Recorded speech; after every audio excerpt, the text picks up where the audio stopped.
hindi kita iiwan.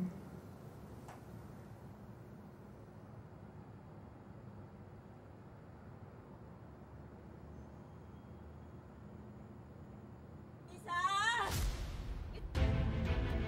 Lisa, anak! Sir! Nanay, si nanay, sorry, hindi ko alam kung ano siya dito. Ikapunta natin. Sir, papasukin niyo po. Gusto ko lang naman makausap yung anak ko. Ma'am, huwag Lisa, lumabas ka dyan! Huwag po kayo magingay dito. Anak!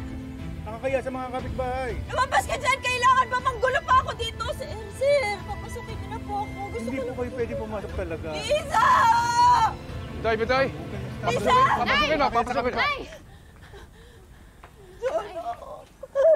Ano ba ginagawa mo? Ano ba ginagawa mo dito?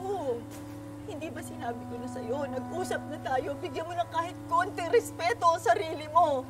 Nay, tama na ako. Sandali. Nay, nakakaya kay Sir Robert. Magandang araw po. Pinagtatanggol mo siya sa akin? Anong gusto mong gawin ko? Magbulag-bulaga laban niloloko ka niya? Hindi ko linuloko, anak. Hindi! Bakit sa'yo may relasyon kayo ng anak ko? Kahit hindi nagsasalita sa akin ng anak ko, alam ko may nangyayari sa inyo, pero hindi niyo siya mapanindigan. Nay, tama na po. Sir, may hirap lang po kami. Pero disente po kaming mga tao. Ano ba plano ninyo sa anak ko?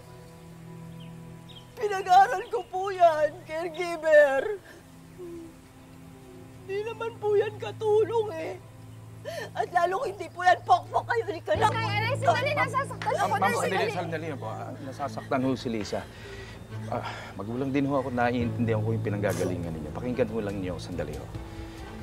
Magulang din po ako. Dalang po ang kailangan protektahan ho natin ang ating mga anak. Pero kung ano man ho ang iniisip niyong intention ko para sa anak ninyo, nagkakamali ho kayo. Hindi po siya lolokohin. Halagaan ko po siya at paninindigan ko po